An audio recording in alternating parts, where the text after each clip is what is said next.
आज ही Doubtnut app download करें। Doubtnut पर होगा अब आपके सभी मैथ्स, केमिस्ट्री, फिजिक्स और बायोलॉजी डाउट्स का सफाया। बस अपने क्वेश्चन की फोटो खींचो, उसे क्रॉप करो और तुरंत वीडियो सोल्यूशन पाओ।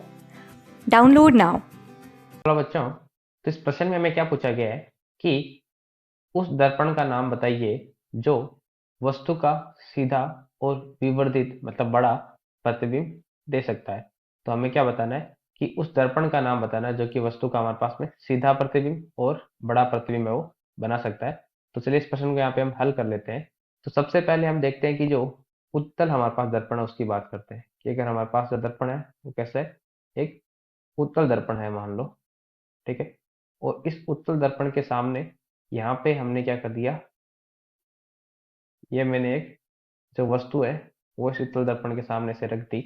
तो यहाँ पे क्या होगा, अब यहाँ पे अगर एक प्रकाश की किरण है जो कि क्या कर रही है, मुख्य अक्ष के समांतर इस प्रतिबिंब ये जो हमारे पास इसके जो परावर्तक सतह पर आपतित होती है, तो हमें क्या लगेगा कि परावर्तन के पश्चात ये क्या करेगी, ये परावर्तन के पश्चात जो हमारे पास जो फोकस बिंदु है उससे जाती हुई प्रतीत होगी या इस उससे आती हुई प्रतीत होगी। तो लाइन है वो क्या हो रही है, परावर्तन के पश्चात जो फोकस बिंदु है उससे क्या होगी, ऐसे आती हुई हमें यहाँ पे प्रतीत है वो होगी। ये हो गया। दूसरा में क्या होगा कि अगर प्रकाश की किरण है, ठीक है, वो अगर यहाँ पे जो हमारे पास में प्रकाश की केंद्र है, हमारे पास जो यहाँ पे ये प्रकाश केंद्र O हो गया और ये हमारे पास में वक्रता केंद्र C हो गया।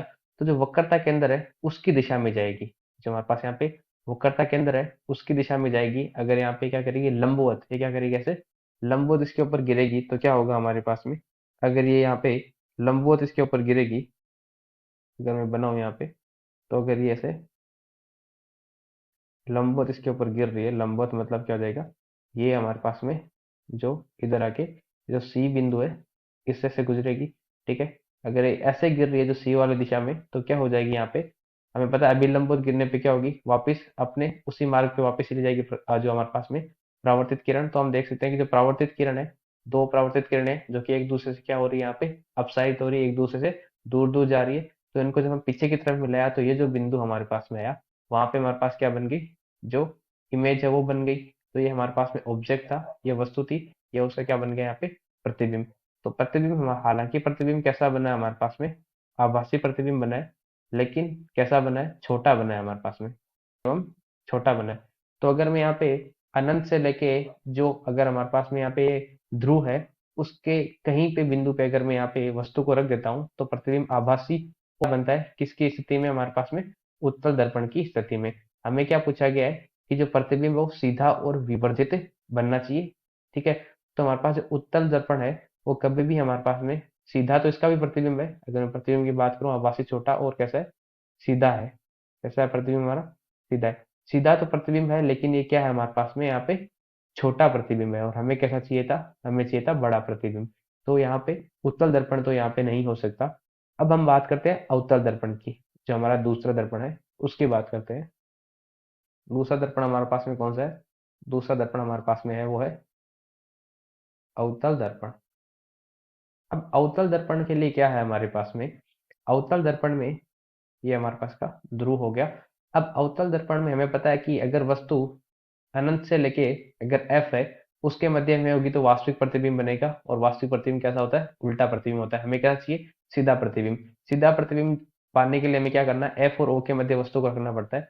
तो जब भी मैंने वस्तु को मान लिया एफ और ओ के मध्य ऐसे रख दिया तो क्या होगा, जब भी कोई प्रकाश की किरण मुख्य अक्ष के समांतर से आपतित होगी, परावर्तन के पश्चात जो फोकस है उससे पास होगी, ये जो फोकस है उससे क्या होगी, ऐसे इससे गुजरेगी।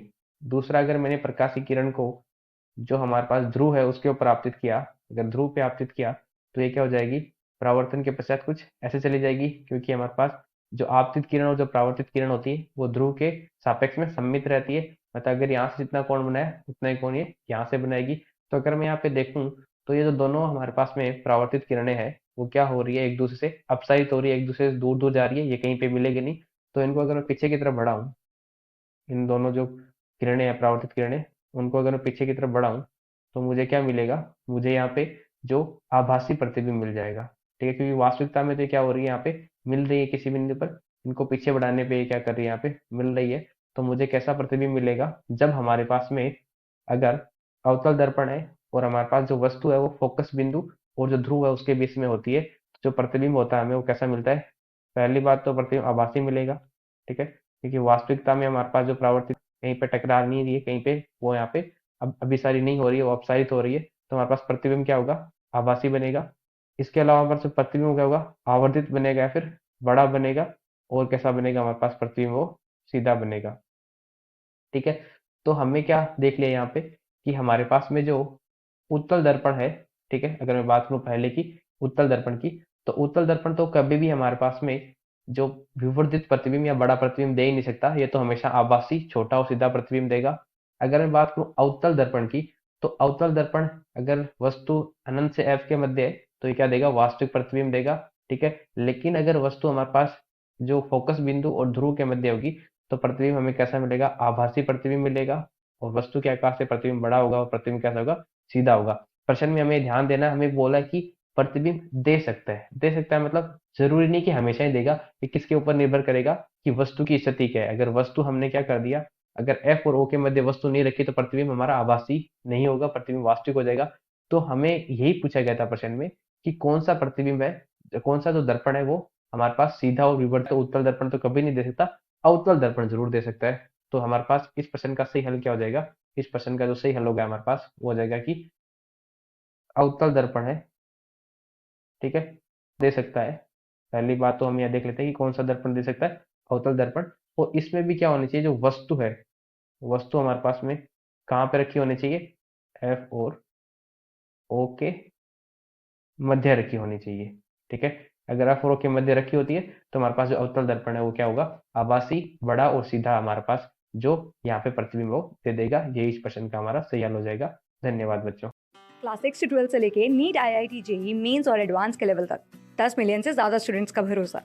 आज ही डाउनलोड करें डाउटनेट ऐप या व्हाट्सएप कीजिए अपने डाउट्स 8400 400 400 पर।